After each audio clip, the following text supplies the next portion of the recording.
দোয়ারা বাজারে লামাসানিয়া premier league LPL দশম আসর 2025-এ উদ্বোধন। সদর ইউনিয়নের লামাসানি ওয়ার্ডের সম্মানিত মেম্বার জনাব কামরুল ইসলাম উপস্থিত। দোয়ারা বাজারে বর্ণাঢ্য আয়োজনের মধ্য দিয়ে উদ্বোধন হয়েছে দশম লামাসানিয়া প্রিমিয়ার ক্রিকেট লিগ এলপিএল 2025 আসর। বুধবার 12 ফেব্রুয়ারি দুপুরে দোয়ারা বাজার সদর ইউনিয়নের লামাসানিয়া গ্রামের মাঠে এই টুর্নামেন্টের উদ্বোধন করা হয়। অনুষ্ঠানে প্রধান অতিথি হিসেবে উপস্থিত ছিলেন প্রথম পুরস্কার দাতা দোয়ারা বাজার উপজেলা ছাত্র দলের আহ্বায়ক শাহাবুদ্দিন শিহাব। বিশেষ অতিথি হিসেবে উপস্থিত ছিলেন দ্বিতীয় পুরস্কার দাতা দোয়ারা সদর ইউনিয়ন পরিষদের সদস্য এম কামরুল ইসলাম।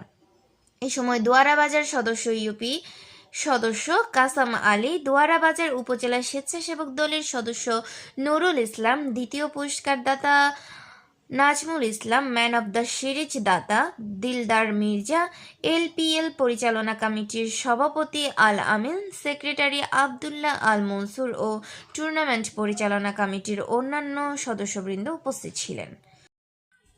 দোয়ারা বাজার সদর ইউনিয়নের লামাসানিয়া প্রিমিয়ার লিগ এলপিএল এর দশম আসরের আজকের উদ্বোধনী ম্যাচে উপস্থিত আছেন আমাদের দোয়ারা বাজার সদর ইউনিয়নের লামাসানি ওয়ার্ডের সম্মানিত মেম্বার জনাব কামরুল ইসলাম, উপস্থিত দোয়ারা উপজেলা স্বেচ্ছাসেবক দলের সদস্য নুরুল ইসলাম, উপস্থিত আজকের উপস্থাপিত না হয়, কারণ এখানে খেলার মধ্যে বিভিন্ন মানুষ এটা উপভোগ করতে আসবে।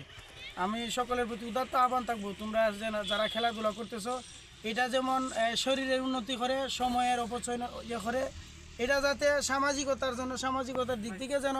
সোহেল মিয়া, ডাক বাংলা টিভি, সুনামগঞ্জ।